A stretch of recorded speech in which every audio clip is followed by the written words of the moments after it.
Hello everyone, my name's Phawx. In this video we're going to be talking about the Steam Deck 2, which doesn't exist and most likely won't exist for quite some time yet. Now these are things that I've been saying for months now, but everyone gets kind of excited, and there's been idle speculation of a Steam Deck 2 even just months after the Steam Deck launched, which is fine. Like idle speculation, wish list territory, that's all fine and well. What I want to kind of address right now is that there may be a case where people are not wanting to get a Steam Deck even though they want one, because they feel like a Steam Deck 2 is right around the corner. And given the amount of articles and videos that are out right now talking about a Steam Deck 2, and not for bad reasons either, AMD's latest APU is right around the corner. I'm aware that it's already in debug phase. We already seen leak shots of it. Now there's things to talk about that from a leaked point of view because the performance right now doesn't look that great.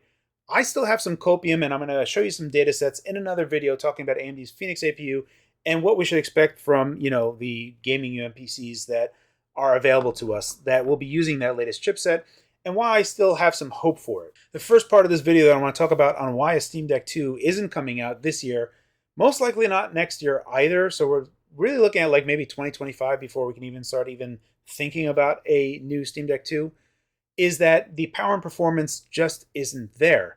On paper, AMD's latest APU has a new node, a better CPU architecture, a better GPU architecture.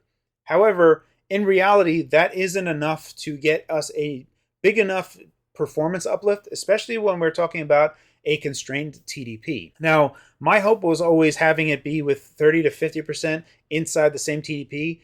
These latest leaks suggest that that might not be the case. So at best, we're trying to maybe looking at 20 to 30%, which if we were to kind of frame that in the reference, a 20 to 30% increase for a Steam Deck 2 doesn't warrant a new unit, a whole new console. That is not a generational uplift for anyone to get excited about. And people are probably just like, oh, well, I'll just keep my Steam Deck 1 because I'm not going to spend a whole bunch more money just for 20 to 30%. That isn't going to get me all that much. If you're at 50 frames a second, you're going to be going to 60 frames a second within the same resolution and the same setting. So that isn't all that exciting. The flip side of the coin is that, let's say they came out with it, but they came out with it because it gets way better battery life. The truth of this is that no one cares.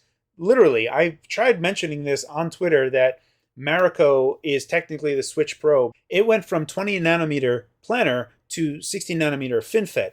And this redesign isn't something you just drag and drop and go and get those made. Those have to be redesigned. Like, you can't just go planar to FinFET. It's a whole redesign that has to happen. And the result that happened is that Nintendo could have gone down the route of boosting clocks, getting the same battery life, but getting better performance. They didn't choose that. Instead, they chose to lower clocks and get better battery life. Exceptionally better battery life. Instead of getting like 3.5 hours battery life, we're getting 5.5 hours battery life. So that's a 60% increase in battery life. That is generational battery life improvements, but no one cares. Literally no one cares. People would rather have a 40% performance improvement and the same battery life, and then they would consider that a Switch Pro. But if Nintendo makes the choice of not letting you have that performance and instead get the gains from using less power, that doesn't matter. Literally, the only thing that anyone is going to care about is performance. We are still very much in the mindset of desktop PC stuff where we push everything. Truth of the matter is that on portables, it's the inverse of everything that happens on desktop PC. We are such in a fight for trying to balance power on the APU, we don't have the luxury of just pushing full clock to each component and just wasting wattage like crazy because we don't care, we're on mains anyway.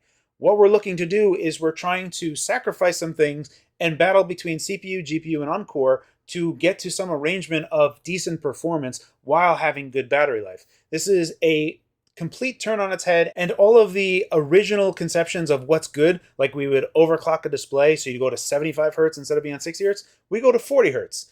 And when I first brought out that video of 40 hertz, people just didn't kind of understand what that was about. So this is a whole restructuring of people's ideas on what is the purpose of a portable PC gaming platform. So now that I've framed that into perspective for you, the reality is that AMD's Phoenix APU will not bring a performance uplift that is in line with what everyone anticipates for a generational performance uplift. That's not this generation. So that's one thing. Now, there are other things that cascade and kind of go along with this, but we're going to talk about SteamOS right now. Now, SteamOS 3.5 is coming out pretty shortly, and that has some significant performance improvements. just because it goes to a newer kernel, we get a lot of quality of life upgrades.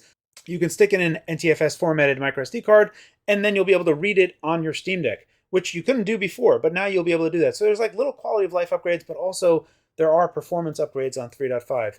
Now, the thing that I want to talk about here is that 3.5, SteamOS itself is not publicly available anywhere. You can do the Holo ISO, but that's not really where we want to be at the moment. What we really need is for Valve to put in all of the tentpoles and other stuff so that anyone could just kind of connect whatever they need, depending on whatever platform they're on.